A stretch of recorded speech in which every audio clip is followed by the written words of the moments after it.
여러분 안녕하십니까? 경희의료원과 공무원연금공단, 서울도심권 50플러스 센터가 함께하는 랜선 건강교실 시간입니다. 저는 이 시간 담당하는 공무원연금공단의 이선희입니다. 여러분 추운 날씨에 잘 지내시는지요? 날씨가 추워지면 여러 가지 질환이 더 심해져서 건강 관리에 더욱 신경을 쓰셔야 할 때입니다. 오늘은 두통에 대해서 알아보도록 하겠습니다. 날씨가 또 차가워지면 머리가 갑자기 아파지는 경우도 상당히 많은데요. 오늘은 뇌졸중과 또 두통의 명의로 알려지신 경희대학교 병원 신경과의 허성혁 교수님 모셨습니다.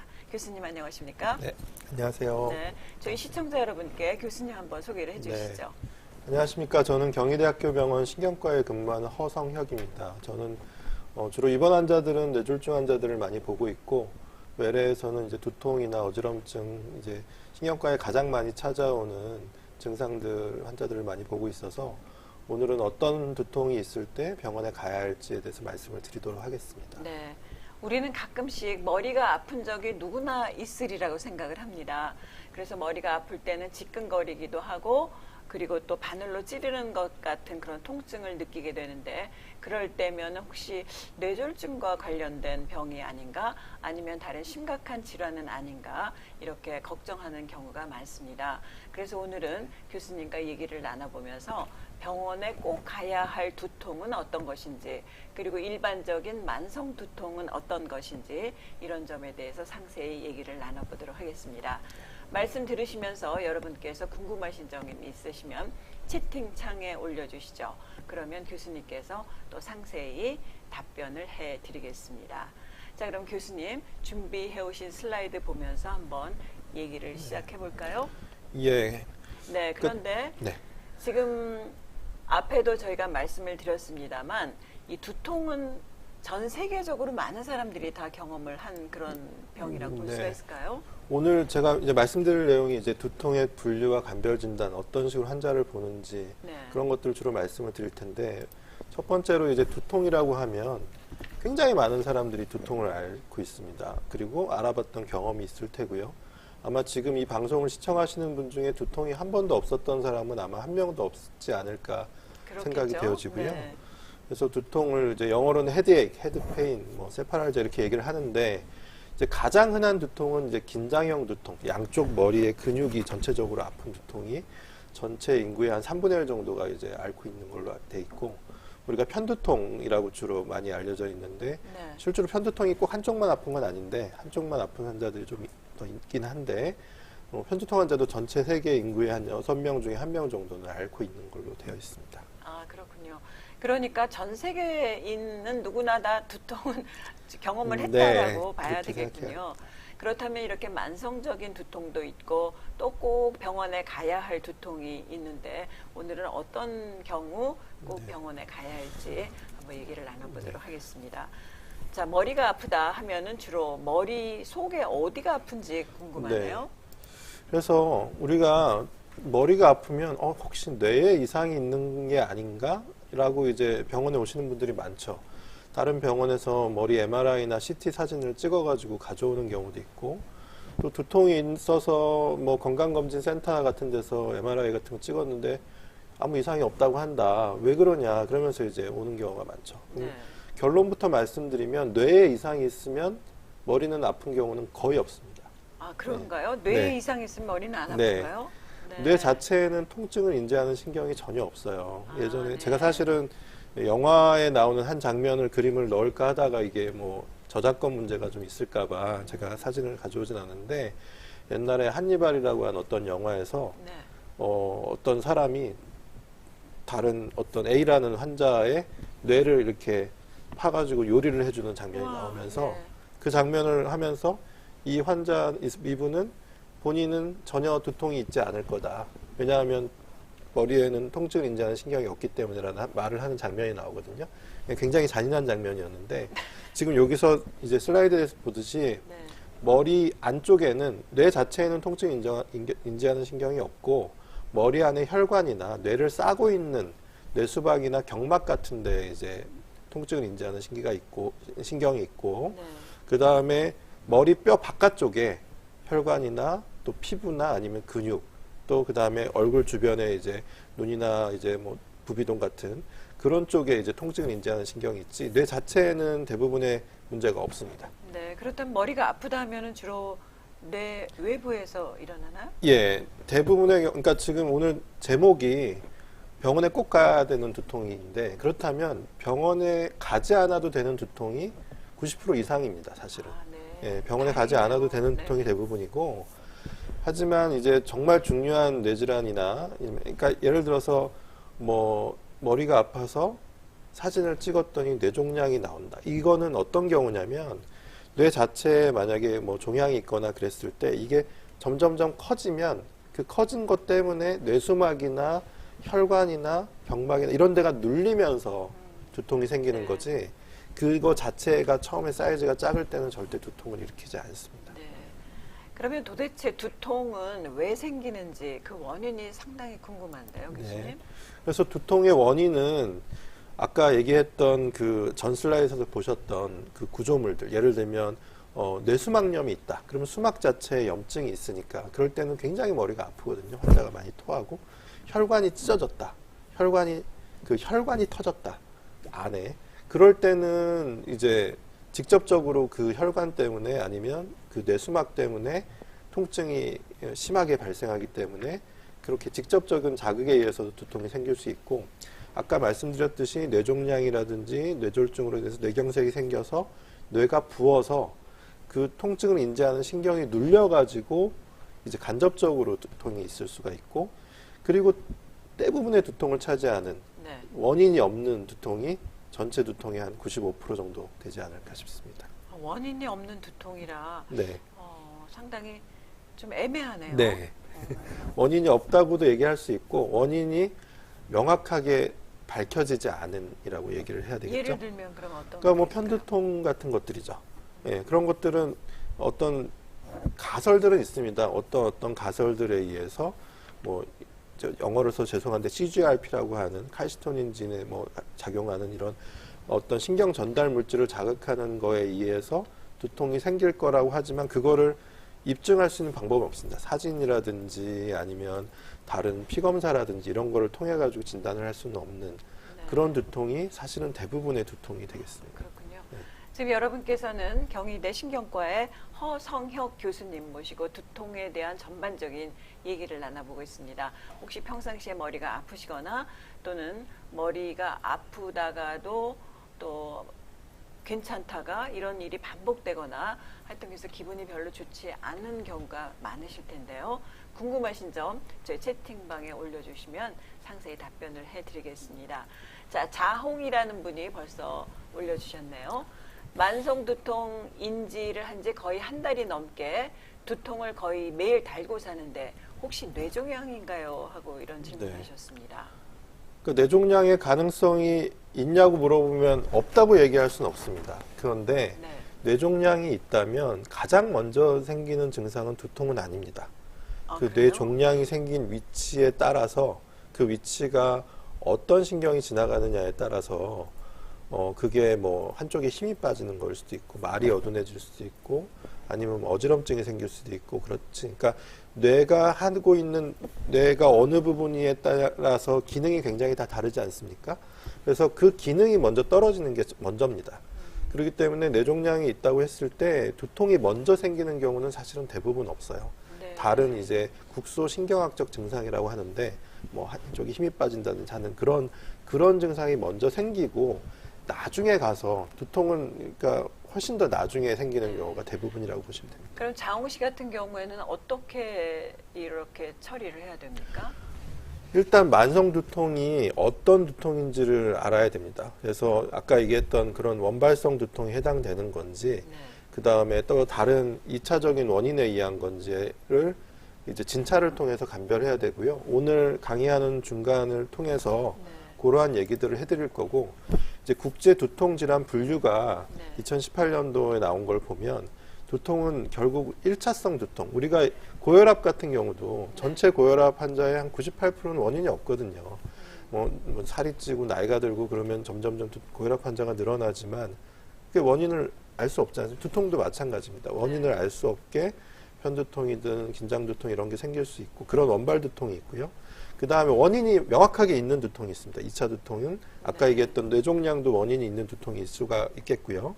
그 다음에 뭐 축농증이라든지 아니면 뭐 녹내장이 있다든지 아니면 뭐 뇌수막염이 있다든지 이런 원인이 있는 두통이 2차 두통이 되겠고 그 다음에 통증성 두개신경병증이라고 하는데 좀 말이 어려운데 우리가 얼굴이나 머리로 가는 말초신경들이 있거든요. 그 신경 하나하나가 자극되는 그런 병들이 있습니다. 네. 그렇게 두통을 크게 세 가지로 나누고 있고 네. 오늘 이제 병원에 가야 되는 대부분의 두통은 이 2차 두통과 통증성 두개신경병증 이 두 부분에 대한 얘기를 조금 더 많이 드리도록 하겠습니다. 네. 그러면 두통의 이제 진단도 상당히 중요할 것 같은데요. 교수님께서 보시는 이 두통의 분류에 따라서 그렇다면 두통의 진단은 어떻게 해야 될지 한번 얘기를 해주실까요? 여기서는 이제 강의를 조금 드리도록 하겠습니다. 그래서 두통의 분류는 이렇게 원발 두통은 크게 한 4가지 정도로 나뉘고요. 2차 두통은 이렇게 한 8가지 정도로 나뉘고 3차 이제 통증성 두개신경병증은 이렇게 한 2개 정도로 나뉘는데 네. 그래서 원발 두통은 가장 유명한 거는 편두통이에요. 제가 오늘 만약에 강의를 들으시는 분이 한 20살 정도의 대상이었다면 사실은 편두통 얘기를 가장 많이 해야 되는 게 맞는데 지금 강의 들으시는 분들이 젊을 때 편두통을 앓으셨던 분들도 이제 폐경이 넘어가면 편두통 환자 반 이상은 없어지거든요. 아, 네. 그렇기 때문에 오늘 이 부분들은 그냥 간단하게만 말씀을 네. 드리겠습니다. 편두통은 이제 대표적인 젊은 환자들 두통이고 긴장성 두통이 일반적인 이제 근육통이에요. 잠 잘 못 자고 스트레스 받고 피곤하고 그러면 이제 머리 근육이 전체적으로 아픈 두통이 되겠고 3번은 3차 자율신경 두통이라고 하는데 이거는 조금 어려운 병인데 이건 병원에 꼭 가야 되는 두통인데 네. 3차. 한쪽으로만 얼굴 쪽으로만 생기는 두통이고 절대 반대쪽으로 넘어가지 않습니다. 그래서 이 환자들이 편두통으로 잘못 알고 있는 경우도 많은데 어쨌든 자율신경 증상 뭐 눈이 처진다든지 눈이 붓는다든지 눈물이 난다든지 코가 막힌다든지 콧물이 난다든지 이런 게 같이 동반되는 3차 자율신경 두통이 있고 그 다음에 기타 두통이 있습니다. 그래서 편두통하고 긴장성 두통에 뭐 조짐이 있냐 없냐 뭐 사파성이냐 아니면 만성 이렇게 여러 가지 따지는데 어쨌든 편두통하고 긴장성 두통의 가장 큰 차이점은 이제 편두통은 보통 한 2, 3일 정도 가고 네. 한쪽으로 생기는 경우가 좀 더 많고 맥박 뜨듯이 벌떡벌떡 이렇게 오는 경우가 많고 그 다음에 통증 강도가 좀 센 편이고 조금만 걷거나 이렇게 좀 계단만 올라도 막 너무 피곤하고 하루 종일 누워 있어야 되는 그리고 대부분 구역질이나 구토가 동반되는 근데 이제 긴장성 두통은 그거랑 반대로 두통이 시간은 좀 더 넓을 수가 있고 양쪽으로 오는 경우가 좀 더 많고 네. 맥박 뛰듯이가 아니라 양쪽으로 이렇게 쪼이듯한 이렇게 아까 얘기했던 쑤시는 듯한 통증인 경우가 많고 강도는 그렇게 세지 않고 그 다음에 뭐 걷거나 일상생활은 가능한 두통약 먹고 출퇴근할 수 있을 정도의 두통인 경우가 많고 구역질이 대부분 동반되지 않는 이게 그것들이 두 가지가 이제 가장 흔한 두통이기 때문에 그 두 가지의 진단 포인트를 생각하면 둘 중에 어디에 해당되는지 알 수 있을 것 같고요. 3차 자율신경 두통은 조금 어려워서 요거는 아까 얘기했던 이 자율신경 증상, 결막 네. 충혈이나 눈물, 코막힘, 콧물, 눈꺼풀 부종, 얼굴 땀 이런 게 동반되는 두통이 되겠습니다. 네. 지금 서혜주 씨께서 네. 질문을 해주셨습니다. 저는 한 달에 한두 번씩 편두통 요건 하는데 미리 예방할 수 있는 방법은 없는 건가요? 그리고 편두통은 타인레놀과 같은 약을 복용하지 않고 다른 치료법이 없을지 궁금합니다. 네, 알겠습니다. 이 질문이 사실 올까 말까 이게 젊은 분들한테 가장 많은 질문이어서 나이 드신 분도 있으신가 봐요. 네, 있을 수 있습니다. 이제 네. 그래서 편두통은 한 달에 한두 번 정도 아프면 사실 그 정도면은 치료약을 그냥 뭐 진통제를 쓰든 아니면 편두통에 특화된 약이 있거든요. 네. 세로토닌 계통의 약제들이 있습니다. 지금 약제가 하나의 종류의 약제가 한 우리나라에 5가지 정도가 들어와 있고 두 번째 종류의 약제가 올해 아마 우리나라에 들어왔는데 어쨌든 이 편두통에 특화된 약이고 그 약은 이제 보통은 편두통 딱 시작하는 시점에 딱 먹으면 한 75% 정도는 한 두세 시간 안에 싹 없어집니다. 그러면 병원 처방을 받아야 네, 되나요? 처방을 받아야 됩니다. 약국에서 네. 살 수는 없고. 그래서 이름을 알 수 있을까요? 이름은 굉장히 다양한 회사에서 여러 나와가지고, 종류가. 예. 네, 그래서 만약에 한 달에 한두 번이고 참을만 하고 증상이 심하지 않으면 약국에서 살 수 있는 타이레놀이나 뭐 개보린이나 펜자린이나 이런 거 다 드셔도 됩니다. 근데 이게 강도가 너무 세고 일상생활에 지장을 주고, 그래서 저 같은 경우는 개인적으로는 한 달에 5일 이상 편두통이 있다면 그 다음에는 사실 예방약을 씁니다. 그래서 네. 편두통 예방약은 굉장히 많이 나와 있는데 그 약들이 사실 살짝 부작용이 있고, 그 예방약 중에 사실은 한 1, 2년 전부터 나온 주사제로 나온 예방약이 있어요. 근데 그 예방약도 근데 약값이 굉장히 비쌉니다. 보험이 적용 안 되나 보죠? 보험 기준이 굉장히 까다로워요. 그러니까 약을 한 달에 한 번 주사 맞는데 한 번 맞는데 30만 원 정도 들고요.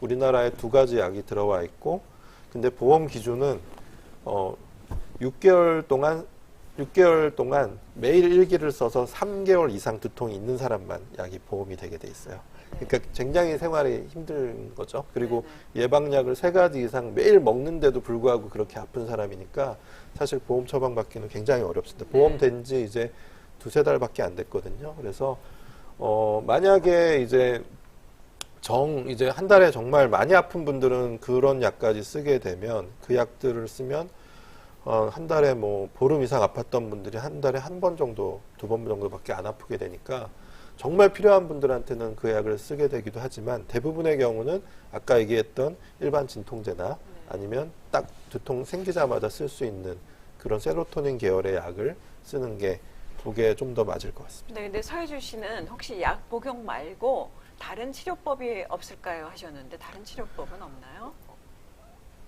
다른 치료법은 없습니다. 아, 그렇군요. 예, 편두통은 원인이 없기 때문에 갑자기 그냥 생기기 때문에 두통 생겼을 때 약을 써서 가라앉히는 게 최선입니다. 네, 서혜주 씨는 지금 말씀 잘 들으셨겠지만 병원에 가셔서 편두통 예방약을 처방을 하셔서 드시면 좋을 것 같고요. 지금 방송 보시는 여러분께서도 두통과 관련된 어떤 내용도 좋습니다. 채팅방에 올려주시면 지금처럼 상세히 답변을 해드리겠습니다. 교수님, 조금 전에 이 두통, 1차 두통, 2차 두통 또 말씀을 쭉 해주셨는데 네. 그 다음은 어떤 것이 있을까요? 예, 그래서 2차 두통은 다른 원인이 있습니다. 예를 들면 다쳐서 아플 수가 있겠죠. 그 다음에 아까 얘기했던 혈관이 찢어진다든지 아니면 거기가 혈관이 수축해서 생기는 경우도 있고, 그 다음에 뇌 안에 뭐 종양이 있어서 아플 수도 있겠고, 그 다음에 어떤 뇌수막염이라든지 염증에 의해서 아니면 축농증이라든지 이런 거에 의해서 여러 가지, 아니면 뭐 약간 공황장애가 있다든지 그런 뭐 우울증이 있어서도 두통이 생길 수 있고, 그런 원인이 이제 명확하게 있는 경우, 그거는 두통약을 쓰는 게 아니고 원인을 해결하면 두통이 없어집니다. 그래서 그 2차 두통은 병원에 가야 합니까? 2차 두통은 대부분의 경우에 병원에 가야 합니다. 네. 예, 그래야 이럴 되고, 경우 지금 예, 그리고 사실 저희 과에 오면 검사 같은 거를 한 다음에 일로 가십시오라고 저희가 뭐 예를 들면 축농증이다 그러면 이비인후과로 가세요. 뭐 녹내장이다 싶으면 안과 가서 진료를 받아보세요. 이렇게 이제 하게 되는 경우가 많고요. 네. 그 다음에 아까 얘기했던 뇌신경이 사실 1번부터 12번까지 있는데, 그 중에 이제 통증을 인지할 수 있는 신경도 있고 없는 신경도 있는데, 제일 유명한 거는 이제 3차 신경통이고요. 3차 신경통이 아까 얼굴 쪽의 안면을 이제 1번, 2번, 3번 이렇게 얘기를 하는데, 보통 2번하고 3번, 그래서 네. 치통을 많이 호소합니다. 아, 이 통증은 어떤 양상이냐면, 여러분들이 치과 치료하다가 신경 싹 건드리면 찌릿한 두통 그렇죠. 있잖아요. 그런 통증입니다. 신경통은 그런 통증을 신경통이라고 얘기하거든요. 그런 찌릿한 두통이 이제 3차 신경이라고 하는 신경 중에 5번 신경에 문제가 있는 경우가 3차 신경통이고요. 네. 이제 9번 신경에 문제가 있는 경우는 이제 혀인두 신경통이고, 그 다음에 보통 귓구멍으로 가는 게 이제 7번 안면 신경인데, 그 7번 신경에 있는 경우에 안면 신경통이 있을 수 있고, 이제 목에서 올라오는 후두신경에 문제가 있는 게 후두신경통, 이렇게 이제 각각 있을 수 있고, 보통 3차 신경통 환자들이 치통인 줄 알고 치과에 먼저 다니다가 네. 치과 치료를 다 했는데도 안 낫는다고 해서 치과에서 의뢰된 환자가, 저희 병원에 치과가 있으니까 치과병원에 의뢰된 환자가 가장 많은 것 같고요. 그다음에 혀인도 신경통도 이비인후과 같은 데서 보다가 뭐 그래서 치료를 했는데도 잘 안 낫는다고 해가지고 오늘도 외래 2명이 왔다 갔는데 네. 그렇게 해서 이제 혀인도 신경통 진단받는 경우들이 있었습니다. 네. 그러니까 정확한 그 병명에 대한 그 치료가 제일 네. 중요한데 먼저 그러기 전에 이렇게 진단부터 잘 해야 되겠군요. 네, 맞습니다. 두통의 진단명 자체는 거의 한 300가지 정도로 알려져 있고요. 네. 저희가 어떤 진단이냐에 따라서 치료 방침은 굉장히 많이 달라질 수가 있겠습니다. 네. 교수님께서는 어떻게 진단을 하십니까? 그래서 요거를 감별점을 이제 좀 말씀을 좀 드리면 네. 일단은 가장 흔한 거는 1차 두통이니까 1차 두통이 잘 알려진 1차 두통이 합당한가? 예를 들면 아까 질문 주신 분이 이제 본인이 편두통이라고 얘기했는데 아까 편두통의 진단 기준에 정확하게 맞는지 아닌지부터 먼저 알아야 됩니다. 이분이 편두통이라고 이제 본인이 생각한 건지 네. 아니면 신경과 전문의 선생님이 진단을 한 건지에 따라서 사실은 그렇겠군요. 환자들이 편두통이라 얘기를 하는데 실제로 편두통이 아닌 경우가 너무 많거든요. 아, 네. 그래서 그게 확실한지를 먼저 알아야 되고 그다음 2차 두통이라고 하면 어떤 2차 두통을 시사하는 진찰이나 검사 소견이 있었는지를 알아야 되고요. 그래서 이제 저희가 어떤 환자를 보든지 간에 병력 청취를 먼저 하지 않습니까? 네. 언제, 어떻게, 어디가 얼마나 그렇게 아픈지를 먼저 들어야 되고요. 그 다음에 전구 증상이 있었는지, 그 다음에 아까 구토가 있는지, 시끄러운 데 가거나 아니면 눈이 부신 데를 가면 통증이 더 악화되는지, 얼굴에 자율신경 증상이 있는지, 땀이 나는지, 열이 나는지, 체중이 떨어지는지, 올라가는지, 또 유발 요인이 있는지, 완화 요인 이런 것들을 자세하게 병력 청취를 해야 되고요. 네. 그리고 이제 두통 강도가 이제 여러분들이 이제 통증에 대해서 병원에 가면 이런 거를 물어보시는 분들이 많았을 거예요. 예를 들면 뭐 결석이든 뭐 때문에 배가 아파서 가도 이런 질문을 많이 받았을 거예요. 환자분 본인이 참을 수 있는 제일 아픈 게 10점인데 몇 점 정도 아프냐 이렇게 많이들 네, 물어보시거든요. 많이 들어봤습니다. 근데 이게 굉장히 너무 주관적이에요. 그래서 환자들은 보통 어떻게 얘기하냐면 10점이 참을 수 있는 제일 아픈 두통인데 몇 점 정도 아프세요? 그러면 대부분 7, 8점 정도는 되는 것 같아요. 아파서 정말 힘들었어요. 이렇게 얘기를 해요. 그러면 제가 다시 물어보죠. 환자분, 제가 머리를 망치로 때리는 게 그게 10점이고요. 네. 그 다음에 너무 아파서 병원 119를 불러서 응급실에 와야 될 것 같은 게 한 7, 8점 정도 되고요. 네. 그 다음에 두통약 먹고 하루 종일 누워서 출근을 못할 정도가 한 4, 5점, 5점 정도 되고요. 두통약 먹고 출근이거나 아니면 학교에 갈 수 있을 정도면 2, 3점 정도 됩니다. 네. 자, 그러면 몇 점 정도냐고 딱 물어보거든요. 그러면 대부분 출근을 다 했어요. 그러면 7점이라고 했던 게 다시 그러면 2, 3점이 이렇게 얘기하는 경우가 많아요. 그러니까 환자들이 얘기하는 거를 그대로 저희가 적지 않고 다시 물어보는 과정을 거쳐야 합니다. 네. 그래서 보통 여자들이 애를 낳거나 아니면 요로결석이 생겨서 굉장히 심한 이제 복통이 생기는데 그게 보통 7, 8점 정도예요. 출산의 고통이 보통 7, 8점이고 네. 그렇기 때문에 실제로 이제 편두통이 보통 한 4, 5점 정도 되는 걸로 돼 있고 긴장형 두통은 한 2, 3점 정도 되는 걸로 돼 있습니다. 이게 두통의 강도에 따라 또 교수님께서 진단하는데 진단하시는 맞아요. 됩니다. 네. 예, 그래서 아까 말씀드렸듯이 그 병력 청취를 하면서 강도를 꼭 물어봐야 되고 저희가 이제 진찰을 하죠. 그래서 저는 모든 두통 환자를 다 어깨도 만져보고 아프다는데 피부도 다 보고 그러거든요. 그러니까 예전에는 잘 안 봤어요. 근데 이제 아프다 그랬는데 처음에는 그냥 편두통이겠지 이러면서 그냥 하다가 어떻게 보면 근데 너무 따끔거려요. 그래서 보니까 물집이 보이고 그러면 이거는 대상포진이 머리에 맞네요. 이런 경우도 있고 그 다음에 이제 목이 많이 아프어서 오는 환자 사실 제일 많거든요. 어깨나 목이나 머리 본인이 뒤쪽이 많이 아프신 분들은 만져보세요. 그러면 탁탁하게 메추리알 같이 만져지는 데들이 있을 거예요. 그러면 그게 원인인 경우가 많습니다. 지금 마침 섬쥐라는 분이 그런 목 아픈 것과 관련해서 질문을 해주셨는데요. 네. 안녕하세요. 좋은 강의 감사합니다. 헬스장에서 하체 운동으로 백 익스텐션 동작 시 뒷목이 뻣뻣하게 당기면서 머리가 아픕니다. 그럴 때는 혈관의 문제인 걸까요? 아니면 운동을 중지해야 하나요?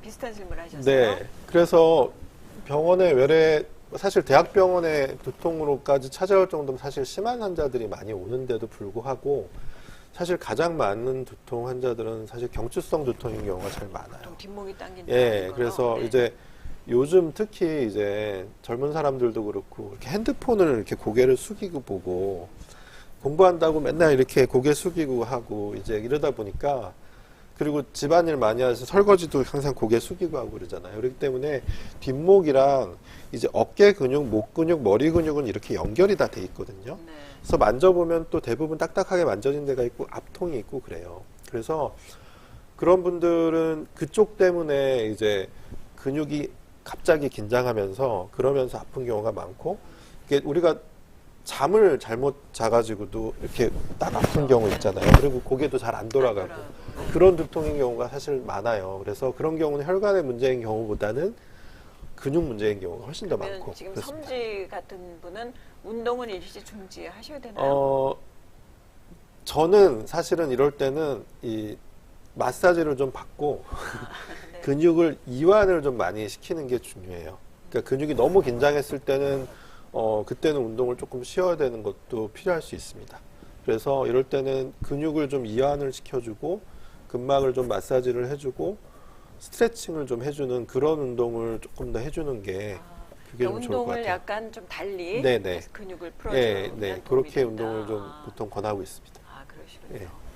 여러분께서도 이렇게 운동하시면서 또 목이 뻣뻣하실 수도 있겠고 아니면 일상생활을 하시면서도 갑자기 또 머리가 아프신 경우도 있으시겠죠. 이럴 때 어떤 원인일까 궁금하시면 지금 채팅방에 올려주시면 더 상세히 답변을 해드리겠습니다. 교수님께서 두통 진단하실 때 이제 그 신체적 특성을 얘기를 해주셨는데 다음은 그 뇌영상 MRI 네. 사진이 있죠. 그래서 이럴 때는 좀 심각한 분의 경우 찍는 건가요? 심각하다기보다, 그러니까 두통이 아까 얘기했던 그 바스 점수로 7, 8점 이상이면 일단 찍는 게 좋습니다. 갑자기 시작됐건 네. 점점 심해졌건 너무 아픈, 그러니까 사실은 제가 7, 8점 이상인 분들은 진찰실에 들어와서도 똑바로 앉아있지 못해요. 거의 이렇게 널브러져 있어요. 너무 아파서. 네. 고개를 들지도 못하는 경우, 그런 환자들은 찍어야 됩니다. 그런 환자들은 찍어야 되고. 근데 대부분 저를 똑바로 보면서 너무 아파요 이렇게 얘기하는 분들은 사실 대부분 찍을 필요가 없고요. 하지만 사실은 영상을 찍는 데 있어서 더 중요한 거는 통증의 강도보다는 동반 증상입니다. 동반 증상. 네. 요게 지금 2차 두통이라고 하는 게 원인이 있는 두통을 시사하는 소견인데 아까 얘기했던 갑자기 시작된 심한 두통, 우리가 바스 점수로 9점이나 10점을 벼락 두통이라고 그러거든요. 벼락 두통은 네. 벼락 맞은 거, 아까 말씀드렸듯이 머리를 망치로 맞은 것 같은 두통이 갑자기 생긴 경우에는 네. 가장 중요하게 감별해야 되는 게 뇌 지주막 하출혈 또는 뇌 지주막 네, 보통은 갑자기 지주막하 출혈 말고 다른 말도 또 하나 더 있는데 제가 네네. 갑자기 기억이 안 나는데 이따가 좀 말씀드리겠습니다. 네. 그래서 그거를 감별해야 돼요. 그거는 머리 혈관 중에서 큰 혈관이 터지는 경우예요. 큰 혈관이 터지면 그 피가 지주막 아래쪽으로 피가 고여요. 그래서 대부분 뭐 마비가 생기고 이런 거보다는 머리가 깨질 것 같이 아픈 그런 두통이 오거든요. 그런 경우가 전체 뇌졸중 환자의 한 5% 정도를 차지하는데 그런 경우에는 반드시 뇌영상 검사가 필요하고요. 그럼 그분은 뇌졸중이라고 봐야 되나요? 뇌졸중이죠. 뇌졸중 환자 중에 머리가 아픈 경우는 사실 그 경우밖에 없습니다. 그러니까 뇌졸중 환자의 95%는 두통이 발생 당시에 생기지 않아요. 근데 지주막하 출혈만큼은 발생 당시에 바로 생깁니다. 환자가 알아요. 머리가 퍽 하면서 누가 망치를 때리는 것 같은, 깨질 것 같은 두통이 생겼다고 환자들이 얘기를 하거든요.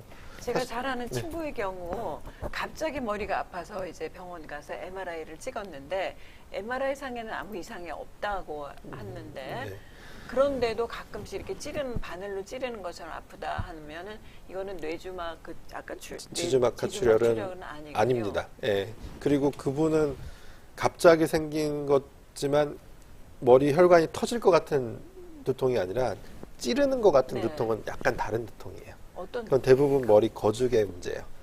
예, 머리 겉에. 예, 그래서 아마 그런 경우에는 제일 흔한 두통은 아까 얘기했던 원발 두통의 마지막에 잠깐 소개해드리려고 했던 이제 원발 찌름 두통이라고 하는 두통이 있고요. 네. 두 번째는 이제 화폐상 두통이라고 500원짜리, 100원짜리에서 500원짜리 사이즈 정도의 그 동전 모양으로 생기는 찌른 두통이 있는데 그 두통일 가능성이 사실은 제일 높아 보이고요. 네. 그래서 지금 아까 그 영상 검사에 대해서 요 슬라이드에 있는 내용을 잠깐 전체적으로 한 번만 다시 말씀을 드리면 네네. 갑자기 생긴 심한 두통, 그 다음에 점점점 심해지는 두통, 그 다음에 세 번째는 그래서 점점점 더 심해져 처음엔 1, 2점이었는데 6, 7점 이상까지 심해지는 두통, 그리고 하루 종일 아픈 경우. 세 번째는 빈도가 점점점 잦아지고 이것도 세 번째랑 같은 얘기죠. 그 다음에 만성매일 두통 같은 얘기고 너무 어리거나 너무 나이가 많은 사람한테 또 갑자기 새롭게 원래 없던 두통이 새롭게 생긴 경우, 네. 그다음에 암 환자나 면역 억제인 상태 또는 임신부한테 새로 생긴 발생한 두통은 다른 혈관 문제거나 그럴 수가 있어서 이럴 때는 이제 찍어봐야 되고요. 그다음에 열이 나는 경우랑 구토가 막 심한 경우 그런 경우도 이제 해야 되겠고 운동이나 성관계나 발살바수기라는 게 뭐냐면 보통은 이제 수영할 때처럼 수영할 때 제일 많이 생기거든요. 네. 숨을 참고 힘이 줄 때입니다. 그리고 이제 변비가 심해서 대변 보려고 이렇게 숨 참고 힘주는 그럴 때 생기는 두통은 이제 검사를 해봐야 되는 경우가 있고요. 그 다음에 의식 소실이거나 아니면 이제 막 간질 발작이라고 하는데 이제 발작이 동반된 경우. 그 다음에 신경학적 징후나 결손은 뭐냐면 이제 한쪽에 힘이 빠졌다든지 말이 좀 어둔해진다든지 이런 게 동반되는 경우. 네. 그래서 진찰을 했을 때 비정상인 경우. 그런 경우에는 검사가 필요하다고 이제 교과서에 이렇게 나와 있는 네. 상황입니다. 검사가 필요한 경우가 상당히 많군요. 네. 지금 여러분께서 두통과 관련해서 병원에 꼭 가야 할 두통에 대해서 지금 얘기를 해주고 계신데요. 여러분께서 궁금하신 점 채팅창에 얼마든지 올려주시면 되겠습니다. 날씨가 추워서 그런지 질문이 그렇게 예전같이 많지가 않네요. 좀 올려주시면 좋겠습니다. 그리고 이제 MRI라 하죠. 뇌영상 검사를 하는데 어떨 경우 네. 검사를 받아야 될지 이것도 그래서 상당히 아마 어려워요. 제가 요 슬라이드를 다음 슬라이드를 이제 이런 얘기를 들어보신 적이 있을 거예요. 요즘 우리나라가 전 세계에서 인구 대비 MRI 대수가 가장 많습니다. 아, 그렇습니까? 네. 그리고 병원 접근성이 우리나라가 사실 굉장히 좋기 때문에 네. MRI를 찍고 MRI 필름을 가져오시는 분들이 굉장히 많아요. 그러다 보니까 그리고 최근에 이제 MRI가 보험 급여화가 된 지 한 5년 정도 됐는데 그 사이에 MRI를 시행하게 되는 환자의 숫자가 굉장히 많이 늘어서 보험 재정이 지금 많이 네. 흔들리고 있다고. 사실 MRI를 찍어서 본인의 증상하고 관련 없이 우연히 이제 뭐 뇌동맥류가 발견이 된다거나 뇌 혈관이 아주 좁아진 데가 발견이 된다든지 해서 도움이 받는 분들도 분명히 있을 겁니다. 하지만 너무 검사를 남용하고 또 네. 괜찮다고 하는데 그거를 이제 난 또 어디가 안 좋을 거야 그러면 또 딴 데 가서 또 찍고 이런 분들도 계시거든요. 그러니까 그러지는 않았으면 좋겠다는 생각이 들고 그래서 이제 보험 재정이 좀 많이 어렵다는 얘기가 있고요. 그래서 보험 기준이 조금 이제 강화가 됐는데 저희가 2년 전에 이제 좀 개정된 기준으로는 아래 여기 좀 적혀 있는 7가지 정도 네. 이상이 있는 경우에 두통하고 어지럼증에 대해서는 예전에는 무조건 보험이 안 됐었어요. 2017년 요때까지는. 네. 근데 이제 2018년도 이후에 두통이나 어지럼증도 지금 여기 적혀 있는 게 아까 2차성 두통을 시사하는 소견하고 비슷한데 네.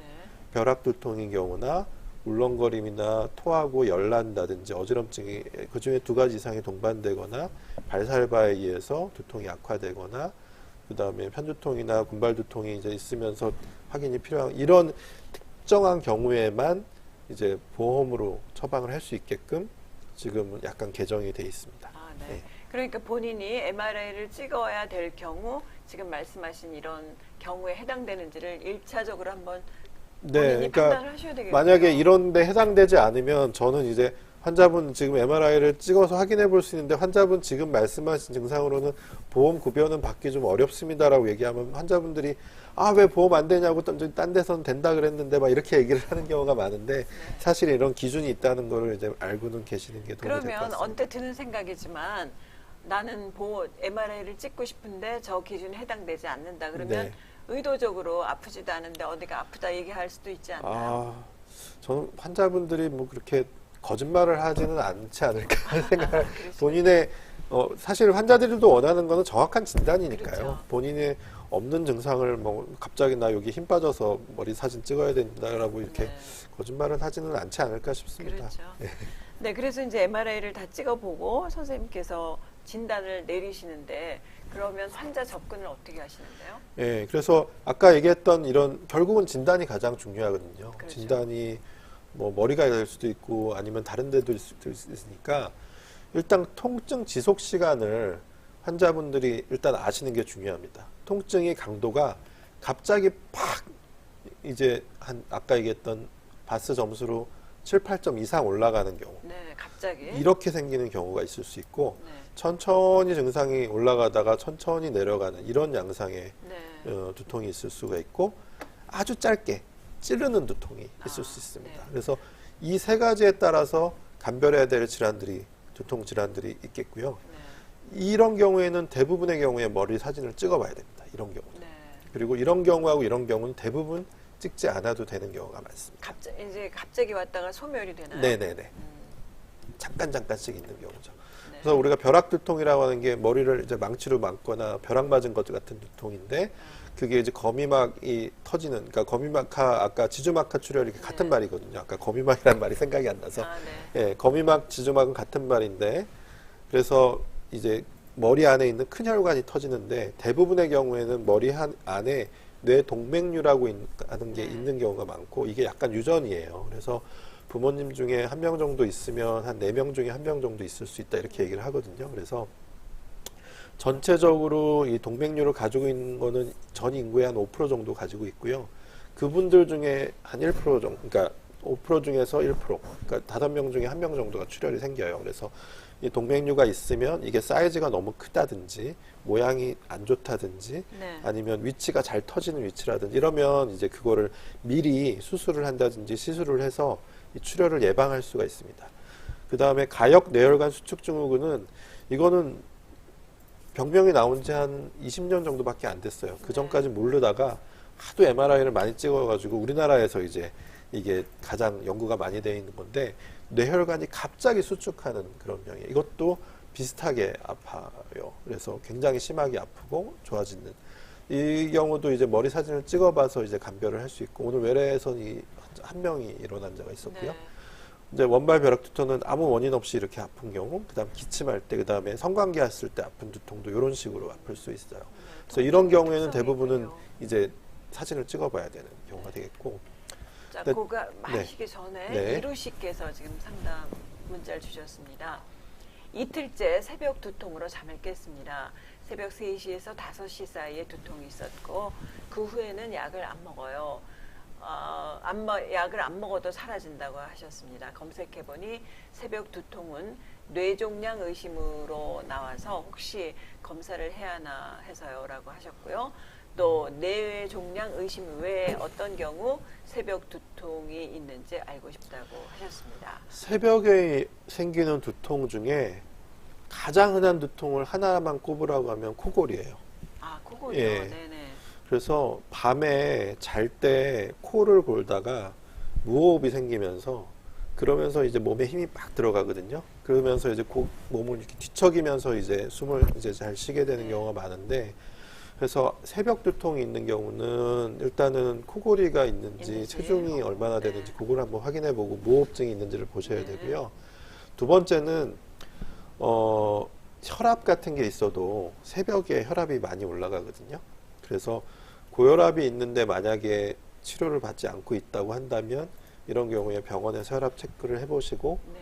혈압약을 좀 써보시는 게 도움이 될 거예요. 그러니까 제가 지금 말씀드리는 거는 새벽 두통의 가장 흔한 거를 얘기한 거고 네. 물론 다른 원인이 있는 건지는 사실은 진찰을 같이 해봐야지만 알 수 있을 것 같아요. 뇌종양을 약간 의심을 하셨는데 네. 검사를 해보시는 게 좋겠네요. 아까도 말씀드렸지만 뇌종양은 두통은 제일 나중에 생기는 그러면 증상이에요. 뇌종양은 걱정 안 하셔도 돼요. 예, 일단은 걱정은 안 하셔도 돼요. 근데 네. 다른 원인을 먼저 찾아봐야 될 것 이루 같습니다. 씨께서는 만일 검사를 한다면 신경외과로 가야 하는지 어떤 검사를 해야 하는지 알고 싶다고 신경외과랑 저는 신경과 의사고요. 하셨어요. 네. 신경외과는 이제 주로 이제 수술을 하는 과가 되겠습니다. 그래서 만약에 저희가 진단을 해서 수술을 해야 되는 병이면 빨리 신경외과로 다 넘겨드립니다. 아, 네. 그래서 사실 전체적인 거를 감별하는 교통정리는 저희 과에서 좀 더 많이 하고는 있고요. 그러니까 신경과로 가셔야 되겠군요. 예, 신경외과로 가셔도 되는데 신경외과에서 좀 더 다양한 원인들을 좀 더 많이 생각을 할 수는 있을 것 같아요. 네. 예, 만약에 수술을 한다면 당연히 신경외과 선생님이 보셔야 되고요. 네. 예. 조금 전에 교수님께서 여러 가지 그 두통 진단에 대해서 하셨고 이제 가장 중요한 진료 방침이 아니겠습니까? 네. 예, 그래서 아까 얘기했던 지속벼락 두통이나 재발성 벼락 두통이나 이럴 경우에는 대부분 응급으로 진료를 봐야 되고 머리 사진이랑 혈관 사진을 같이 찍어야 됩니다. 그래서 네. 보통 MRI 말고 요즘 환자분들도 똑똑하셔서 MRI 말고 MRA라는 게 있던데 이런 거 물어보시거든요. 네. MRI는 뇌 사진이고 네. MRA는 뇌혈관 사진인데 네. 어쨌든 아까 얘기했던 그런 벼락 두통은 혈관 사진을 꼭 포함해서 찍어야지만 네. MRI만 찍어가지고는 진단을 못 합니다. 그렇게 되고 CT도 CTA가 있거든요. 그래서 CT 혈관 사진을 같이 찍으면 그건 도움이 되는데 이제 MRA는 조영제를 안 쓰고도 혈관을 찍을 수 있지만 CT는 조영제를 찍어야 되고 이제 조영제 부작용이 좀 있을 수 있어서 그걸 좀 조심해야 되고요. 두 번째로는 서서히 시작되고 오래 지속되는 거는 이제 아까 얘기했던 원발 두통들이 많이들 그렇기 때문에 이런 경우는 대부분 영상이 필요가 없고 네. 본인도 대부분 아는 경우가 많아요. 내 두통이 어떤 식으로 진행을 할 건지. 그래서 이런 경우는 증상이 너무 자주 있고 생활에 지장을 준다면 병원 와서 진찰을 받고 약도 써야 되는 건 맞는데 머리 검사를 꼭 해야 되느냐 하면 그거는 아니라고 생각을 하면 되고요. 네. 그 다음에 이렇게 자주 이렇게 재발을 한다든지 군발성으로 이제 이런 경우는 굉장히 빨리 이제 병원을 와야지만 도움이 많이 되는 두통이 되겠습니다. 그 다음에 서서히 시작됐지만 계속되는 경우에는 네. 뭐 뇌수막염이나 경막하에 이제 이거는 동맥이 아니라 정맥이 출혈이 되면 천천히 나빠지거든요. 아까 동맥은 굉장히 급속도로 나빠지는 네네. 건데 그래서 이런 다양한 가능성이 있어서 어쨌든 계속 지속되고 이렇게 내려가지 않으면 그때는 영상을 찍어야 됩니다. 예, 그렇고요. 그 다음에 짧게 찌름 두통은 아까 얘기했던 네. 신경통들이 대부분 찌름 두통이기 아까 때문에 말씀하신 원발 찌름 두통. 네. 네. 그런 것들이 이제 뭐 바늘로 쑤시듯이 네. 송곳으로 1초씩 이렇게 쑤시듯이 아프다고 얘기를 하거든요. 그런 게 이제 하루에 뭐 1분에 한두 번씩 있는 경우도 있고요. 하루 종일 이렇게 몇 분 간격으로 지속되는 경우도 있는데 그런 경우도 대부분 영상 검사는 필요 없고 하지만 이것들도 대부분 시간 어느 정도 지나가면 좋아지는 경우도 많아서 이런 경우는 약물 치료가 필요합니다. 아, 약물 치료요. 네, 교수님 김성희 씨 한번 답변을 해주시죠. 뒤통수가 기형이라고 하십니다. 그런데 뒷목이 너무 아프고 뒤통수가 아프고 머리가 아프고 다 아프시네요. 목도 아프시다고요. MRI 찍어야 하나요? 그러니까 머리로 올라가는 곳에 혈관이 기형이래요. 머리 사진 다시 찍어봐야 하나. 또 날씨가 추우니까 올해는 유난히 불안하다고 하셨습니다. 혈관이 기형이라고 하는 게 제가 잘 이해가 안 돼서요. 네. 그러니까 내 혈관에 동맥하고 정맥이 이렇게 모양이 이상한 경우를 보통 우리가 기형이라고 하는데 그래서 네. 뒤통수로 가는 혈관이 기형인 경우는 사실 거의 없거든요. 네. 그래서 지금 이 혈관 기형이 이거는 죄송한데 혈관 사진을 한번 아, 봐야지 알 것 같아요. 네. 그래서 지금 MRA라든지 아까 CTA라는 거를 찍어 보셨는지 모르겠는데 지금 MRI를 찍어야 하나라고 물어보셔서 이게 만약에 안 찍어 보신 거라면 네. 이 혈관 기형이라는 말을 어디서 들으셨는지 네. 그리고 그 선생님이 그럼 이 혈관 기형을 어떻게 하자고 했는지 그거를 먼저 알아봐야 될 것 같고 아, 네. 그 혈관 기형이 만약에 혈관 기형 때문에도 당연히 두통은 생길 수 있기 때문에 혈관 기형이 치료를 해야 되는 거라면 그거를 치료를 해야 되지 않을까 싶고 제가 이렇게 적힌 말만 봐가지고는 혈관 기형이 어떤 기형은 혈관 기형이 있어도 두통은 안 생기거든요. 그래서 아, 네. 그 두통 지금 말씀하신 두통과 관련이 있는 기형인지 아닌지 그걸 먼저 감별해야 될 것 같고 두 번째는 아까 얘기했듯이 뒷목이 아프고 뒤통수가 아픈 경우는 혈관 쪽 문제보다는 근육 문제거나 아니면 목 디스크가 이제 위쪽에 있거나 그런 경우가 훨씬 더 많기 때문에 양옆 신경도 길게 아프다, 뒷목 다 아프시대요. 네. 지금 뒷목적 혈관의 기형이라 혈액은 흐르는데. 네, 그래서 지금 아까 얘기했듯이 혈관 기형이 두통이랑 관련이 없는지 없는지가 중요하고 네. 목 디스크 때문에 뒷목 줄기가 아픈 가능성이 저는 더 높아 보여서 이 디스크에 대해서 만약에 요즘은 뭐 도수 치료 같은 방법도 있고 뭐 아니면 뜸이나 침 같은 한방 치료도 있고 아니면 주사로 이렇게 그 통증 유발점을 이렇게 찝어주는 주사 치료도 있고 뭐 여러 가지 치료가 있거든요. 그래서 그런 것들을 통해 가지고 통증을 완화할 수도 있기 때문에 그 두 가지를 따로 보고 같이 이제 볼 수 있는 진료를 좀 받아봐야 될 것 네. 같습니다. 지금 교수님께서 두통과 관련한 여러 가지를 상세히 얘기를 해주시니까 시간 가는 줄 모르고 제가 열심히 듣고 있는데요. 아마 시청자 여러분도 그러시리라 생각을 합니다. 그래서 좀 진도를 빨리 나가야 될 것 같은데요. 교수님이 준비하신 내용에 대해서 좀 더 얘기를 들어보려면 이 병원에 꼭 가야 할 대표적인 두통이 오늘의 네. 주제인데 얘기를 해주시죠. 제가 한 10가지 정도 예를 가져왔어요. 갑자기 생긴 심한 두통으로 병원에 가야 되는 경우. 이건 무조건 응급실로 가시는 게 좋습니다. 네. 두 번째는 점차 악화되는 두통은 외래로 오시는 게 좋고요. 그 다음에 신경통도 외래로 오시는 게 좋을 것 같습니다. 그래서 갑자기 생긴 심한 두통은 한 55세 여자가 고혈압이 있고 모친이 80세에 급사. 환자들한테 제가 가족력을 많이 물어봐요. 환자분 부모님이 돌아가셨나요? 살아 계신가요? 그러면 돌아가셨대요. 어떻게 돌아가셨는지 아나요?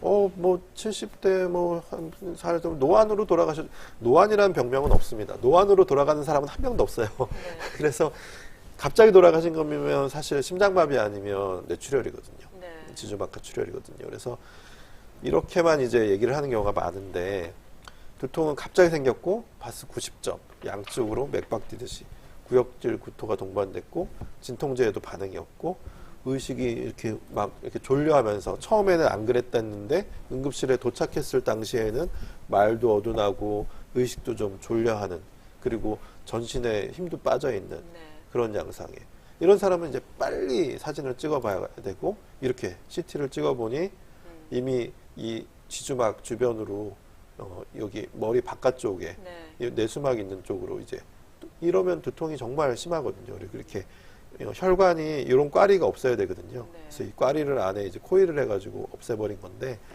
어쨌든 이런 꽈리 같은 게 이제 터지면서 이런 게 생기기 때문에 이거는 거미막하 출혈 또는 지주막하 출혈이고 이 혈종은 제거를 하고 결찰수를 하고 코일색전술 같은 것들을 할 수 있습니다. 그래서 이런 치료를 빨리 해야 되는 저희 어머니도 사실은 이 출혈이 있어서 네. 수술을 빨리 하셔서 지금 아주 건강하게 괜찮아요. 살고 계세요. 네. 다행이구나. 자, 김지호 씨. 머리를 허리 아래로 숙이거나 기침을 하면 머리 정수리 부분이 아픈데 원인이 무엇일까요? 비염으로 현재 약물 치료 중이시라고 하셨습니다. 비염이 있으면 코막힘이 있으면 사실은 두통이 동반되는 경우가 많아요. 네. 부비동에도 염증이 같이 있는 경우도 많고요. 네. 그래서 비염 환자들 또 알러지가 있는 환자들은 두통이 동반되는 경우가 많이 있고요. 그리고 사실은 머리를 허리 아래로 숙이거나 그러니까 기침 두통도 있고 허리 아래로 숙이면 이 뇌 압력이 올라갑니다. 네. 그래서 두통은 사실은 유발이 될 수밖에 없어요. 우리가 아까 얘기했듯이 대변 보려고 막 이렇게 힘주다가도 머리가 좀 아플 수 있고 여러 가지 원인에 있어서 뇌압이 올라가는 상황에서는 그리고 예를 들면 물구나무 서기 같은 거 해도 머리 분명히 아프실 거예요. 그래서 이게 뭐 평상시에도 자주 뭐 그랬으면 모르겠지만 이게 굳이 그런 자세를 취할 필요가 없고 네. 그렇다면 저는 그냥 그렇게 안 하셨으면 좋겠는데. 머리, 네. 허리를 숙이지 않으시면 네. 좀 네. 괜찮으시겠다. 네, 괜찮을 것 같습니다. 그래서 크게 뭐 검사하거나 자세만 이렇게 잘 잡고 하시면 네. 될 것 같아요. 지금 시간이 많지 않기 때문에 여러분께서 궁금하신 점 몇 분만 더 받아보도록 하겠습니다. 네. 그리고 교수님, 사례보다도 사례는 나중에 한번 다시 얘기를 해주시고요. 아까 제일 많다는 그 만성 난치성 두통이 네. 그게 좀 아, 여러분이 그래요? 궁금할 것 같은데. 예, 그러면 한번 제가 설명해 여기 주실까요? 아까 지금 준비한 것 중에 이제 갑자기 오는 두통들하고 네. 이런 거를 좀 준비를 했었는데, 이런 걸 얘기를 해볼게요. 네. 나이가 많으신 분들, 특히 여자분들이 많고, 혈압 당뇨가 있고, 술하고 커피 같은 걸 자주 먹고, 젊을 때부터 두통이 있어서, 뇌신 같은 걸, 뇌신이라고 이제 옛날 할머니, 할아버지들은 잘 아는 약이에요. 약국에서 팔던 약이고. 네. 그랬는데 이거 이제 안 나오거든요. 그래서 개보린, 사리돈, 펜잘 이런 걸 매일 먹고 산대요. 한 달에 20일 이상 아프고. 그러신 분들이 예. 주변에 꽤 계시는 것 같아요. 예, 나이 드신 네. 분들 중에 꽤 있습니다. 그리고 밤에 잠도 잘 안 하고. 그러니까 머리가 아프니까 잘 못 자겠고. 진찰해보면 진찰은 다 정상이에요. 네. 이런 분들이 자주 먹는 게 뇌신, 사리돈, 개보린, 판콜 이런 거를 많이 먹거든요. 네. 네. 이분들은 대부분의 경우에 그냥 만성 긴장 두통이 있는 상태에서 약물 중독 두통이 된 거예요. 아, 진통제를 매일 먹으면 그것 때문에 두통이 유발이 되고 네. 결국은 약을 끊을 수가 없고 약물에 중독이 돼서 두통약을 조금만 안 먹어도 아프고 약 먹어도 조금 가시는 것 같지만 계속되는 만성 두통은 생기거든요. 그러면 이런 경우에는 일단은 약을 다 끊어야 돼요. 한꺼번에. 네. 근데 한꺼번에 다 끊으면 금단 아플 증상이 것 같아요. 생겨요. 그렇죠. 예, 금단 증상이 생겨서 정말 좀 심한 경우에는 입원을 시켜서 뭐 호르몬제 같은 거를 주사를 쓰면서 네. 금단 증상이 좀 덜 생기게 하는 주사들이 있거든요. 약이 있거든요. 그래서 그런 약을 쓰면서 약을 한꺼번에 다 끊고요. 그리고 술하고 커피를 매일 먹는 분들도 그것 때문에도 만성 두통이 생길 수 있어요. 아, 그렇습니까? 네. 그리고 잠을 잘 자야 돼요. 잠을 잘 못 자면 잠자는 동안에 우리가 근육이 크게 이완을 하거든요. 그래서 이완이 안 되기 때문에 이런 분들은 이제 보통 저는 이제 요가라든지 필라테스라든지 네. 명상을 좀 하시라고 해요. 이런 분들 대부분 뭐 5만 가지 생각을 하면서 스트레스가 많으시거든요. 그래서 그렇게 해서 근육을 좀 이완시키는 운동을 많이 하시는 게 중요하고요. 네. 그래서 만성 두통은 대부분의 경우 이렇게 나이 드신 분들은 네. 약을 계속 많이 먹고 이런 분들이 많고 그래서 일반적인 표준 치료에도 반응을 잘 안 하고 계속 반복되고 지속되고 삶의 질이 저하되고 그렇죠. 그리고 네. 기저질환이 분명히 원래 두통이 있어요. 원래 젊을 때부터 편두통이 있었든지 아니면 긴장형 두통이 있는 원래 두통이 있고 그 다음에 이제 약물 남용 두통이 같이 동반되는 경우가 많거든요. 그래서 원래 두통이 뭔지를 잘 찾아야 되고 네. 그래서 의사들도 두통 환자가 오면 저희는 이제 환자를 검사를 많이 한다든지 약을 빨리 써가지고 어쨌든 빨리 환자를 내보내고 다음 환자를 봐야 돈을 많이 버니까 환자를 오래 잘 못 봐요. 네. 그런데 그러지 말고 저희도 이제 진찰을 찬찬히 해야 되거든요. 그러면 의사들이 오진을 하는 경우가 원발 두통을 오진하는 경우가 많고 또 약을 충분하게 약을 적절하게 쓰지 않고 두통 환자가 오면 진통제 주고 불면증 환자 오면 수면제 주고 이렇게 환자를 보면 그거에 계속 약물이 남용이 되고 의사 책임도 있어요. 저희 나라의 어떤 진료 시스템에 문제가 있을 수도 있고 그래서 우리가 오진하고 잘못 이제 하는 것들이 있고 환자들도 나 빨리 낫게 약부터 달라 이런 분들이 많아요. 그러지 말고 좀 찬찬히 기다려주고 그랬으면 좋겠는데 이런 분들이 또 참을성이 없잖아요. 근데 머리 아프니까 그렇죠. 그래서 또 카페인은 또 커피 자꾸 그런 거 한다든지 위생 상태가 수면 위생이 안 좋다든지 운동을 좀 못 한다든지 식사를 너무 굶거나 너무 비만해도 사실은 두통이 생길 수 있고 네. 물을 잘 안 먹는다든지 그다음 이런 것들도 그리고 동반 질환이 예를 들면 축농증이 있는데 그걸 치료를 안 했다든지 안압이 높은데 치료를 안 하는데 혈압이 높은데 혈압약을 안 먹는다 이러면 만성 두통에도 네. 노출이 됩니다. 그래서 이런 약제 관련된 인자를 우리 의사들도 다시 한번 주지를 해야 되고 환자들도 이렇게 적절하게 약만 쓰는 의사 말고 네. 본인 얘기를 들어주고 코칭을 해주는 의사 선생님한테 가서 이렇게 해보고 또 우울증이나 불안증이나 공황장애나 화병 이런 게 있어도 두통이 잘 생기니까 네. 이런 거를 적절히 치료하는 게 중요할 것 같습니다. 네. 자, 지금 마지막으로 한두 분만 다시 여러분께 기회를 드리겠습니다. 두통과 관련해서 어떤 내용도 좋습니다. 저희 채팅방에 올려주시면 상담을 해드리겠고요. 그럼 교수님, 지금 이제 준비해 오신 그런 자료는 어느 정도 다 말씀하셨나요? 또 더 해주시고 싶은 얘기가 많으실 것 같아요. 아까 증례 중에 뭐 몇 가지 말씀드린 거를 이런 것도 한번 해보죠. 이런 환자들이 요즘 많아요. 운동하면서 역기 들다가 극심한 두통. 네. 뭐 수영이거나 샤워하거나 대변을 본다든지 아까 발살발 때 악화되고 네. 누워있으면 좋아지고 약간 속이 울렁거리고 머리 사진을 찍어보면 여기 잘 안 보이실 텐데 요런 데가 살짝 좁아져 있어요. 네. 예. 그리고 이런 사람을 이제 3개월 있다 찍어보면 혈관이 아주 깨끗하게 넘어가죠. 그래서 혈관이 갑자기 수축해서 생기는 갑자기 이게 이제 그랬군요. 가역성 뇌혈관 수축 증후군이고요. 이거는 약이 안 들어요. 다른 약은 진통제는 안 듣고 혈관을 약간 풀어주는 약. 그래서 칼슘 차단제 같은 이런 약을 쓰면은 굉장히 좋거든요. 네. 이런 경우에도 이제 머리 사진을 찍어봐야 되고요. 네. 그 다음에 이거는 좀 넘어갈게요. 그리고 아까 네. 제가 말씀드린 원발 찌름 두통이면 거기에 해당되는 약이 따로 있다 하셨죠? 예, 원발 찌름 두통은 아까 얘기했듯이 원발이라고 하는 원인이 없다는 뜻이고 네. 이렇게 돌아다니면서 아프는, 그리고 이게 한 번 아프면 한 일주일 정도 가다가 그 다음에 길 때는 한두 달도 갔다가 네. 그러고 나서 또 1년, 2년 괜찮다가 또 아프고 그러거든요. 그런 찌름 두통 때는 첫 번째는 이제 신경통약을 씁니다. 그래서 보통 옛날에는 뇌전증이라고 하는 이제 항경련제 같은 약이 좀 듣고요. 두 번째는 이제 스테로이드 같은 호르몬제 같은 거를 쓰면 네.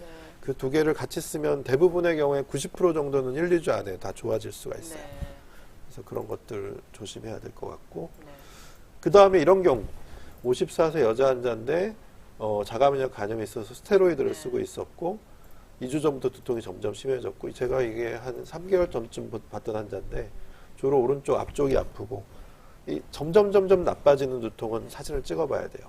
네. 신경학적 검진도 정상이에요. 사진은 CT를 찍어보니까 요 아래쪽은 괜찮은데 여기가 부비동이라고 하는 데인데 네. 네. 부비동 중에 여기에 이제 고름이 찬 거예요. 아, 이러면 콧물도 많이 안 나거든요. 네. 그래서 이런 경우에는 빨리 수술을 해주면, 예, 그래서 이러면 금방 두통은 좋아집니다. 그래서 이런 환자들도 있을 수 있어요. 조금 전에 이루 씨께서 상담을 하셨는데 다시 또 질문을 해주셨습니다. 조금 전에 새벽에 두통으로 깨는 사람이라고 소개를 하셨는데요.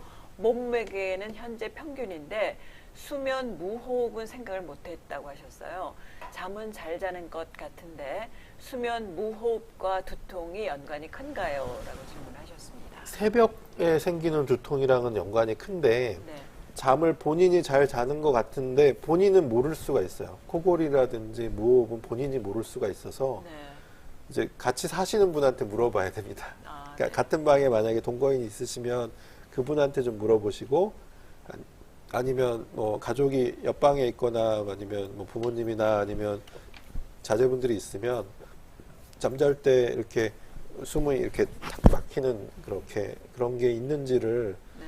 물어보시는 게 가장 정확합니다. 그렇다면 수면 무호흡증과 두통이 연관이 있습니까? 연관이, 그러니까 네. 새벽 두통은 연관이 크고, 네. 그리고 요즘 스마트워치, 애플워치나 갤럭시워치 같은 경우에 네. 산소 포화도를 다 재주거든요. 네. 그래서 그런 거를 쓰셔도 수면 무호흡 같은 걸 확인하는 데 도움이 될 수 있겠어요. 네. 자, 교수님 마지막으로 그러면 오늘 쭉 얘기하신 두통, 특히 병원에 꼭 가야 할 두통 요약을 한번 해주시죠. 예, 제 슬라이드 중에 마지막 슬라이드인데요. 대부분의 두통은 1차성 두통이라 병원에 올 필요는 사실은 없습니다. 하지만 병원에 가야 되는 두통, 신경학적 검진, 병원에 왔을 때, 그러니까 예를 들면 한쪽에 힘이 빠진다든지, 말이 약간 어둔해진다든지, 뭐 사물이 둘로 보인다든지, 네. 걷는데 한쪽으로 자꾸 기운다든지, 이런 것들을 이제 이상이 있는 거거든요. 그래서 그런 경우에는 머리 사진을 반드시 찍어봐야 되고요. 그 다음에 뇌신경통, 일단은 3차 신경통 같은 이 잇몸 주변의 통증이나 아니면 목구멍 주변의 통증이거나 아니면 이런 경우에는 영상 검사가 필요합니다. 왜냐하면 그쪽으로 가는 신경이 어디 혈관 때문에 눌릴 수도 있지만, 네. 뭐 최근에도 뉴스에 나오던데 어떤 환자가 이제 그게 있는데 그쪽에 이제 목 쪽에 암이 있었던 거예요. 그래서 신경을 네. 눌렀는데 그게 이제 처음에 발견이 잘 안 됐던 거죠. 네. 그래서 그런 것들을 감별을 해야 되고요, 신경통은. 그리고 갑자기 매우 심하게 발생한 경우, 아까 얘기했듯이 머리를 망치로 맞는 것 같이 아픈 그런 네. 경우, 그리고 처음에는 통증이 이렇게 심하지 않은데 계단식으로 또는 점점 악화돼서 심해지는 경우에는, 그럴 때는 영상 검사가 필요하니 갑자기 심한 경우에는 119 부르시고 가셔야 되고요. 네. 근데 그 심한 정도가 내 주관적이가 아니고 갑자기 정말 깨질 것 같은 아픔, 그런 경우입니다. 그래서 그런 경우에는 이제 검사가 필요하고요. 치료보다는 진단이 우선이니까 진통제, 제가 아까 슬라이드 중에 못 보여드린 슬라이드인데 환자가 두통이 있는데 점점 심해지는데 약만 먹고 버틴 거예요. 별거 아니겠지 생각하고. 네. 근데 점점 너무 심해져서 왔어요. MRI 찍었더니 뇌종양이 너무 커져가지고 이제 네. 신경을 많이 누르고 있었던 거예요. 그래서 네. 그런 경우에 정말 이제 진단이 그러니까 치료가 먼저 아니에요. 진통제를 버티지 마세요. 그런 네. 경우에. 그러니까 점점 심해지면 병원을 꼭 빨리 병원에 오시는 게 가셔야 필요하고 되겠다. 네. 만성이나 난치성 두통 아까 진통제에 의존하지 마시고 생활 습관을 건강한 생활 습관을 교정하는 게 가장 필요하니까 네. 그런 거에 뭐 의사가 됐던 아니면 뭐 다른 뭐 상담을 할 수 있는 사람이 됐건 그런 사람들의 도움을 받는 게 좀 도움이 필요할 것 같습니다. 네. 오늘 1시간에 걸쳐서 병원에 꼭 가야 할 두통을 중심으로 해서 두통 전반에 대해서 좀 얘기를 들어봤습니다. 여러분께서도 많은 도움이 되셨으리라고 생각이 드는데요. 경희대학교 신경과의 허성혁 교수님 모시고 이렇게 얘기를 들어봤습니다. 교수님 오늘 말씀 대단히 감사드리고요. 오늘 너무 시간이 좀 짧았다는 생각이 드는데 다음에 한번 다시 교수님 모시고 또 전반적인 한번 들어보도록 하겠습니다. 네. 네, 감사합니다. 오늘 감사합니다. 그리고 함께해 주신 여러분 대단히 고맙습니다. 추운 날씨에 건강 조심하시고 다음 시간에 또 여러분 찾아뵙도록 하겠습니다. 안녕히 계십시오.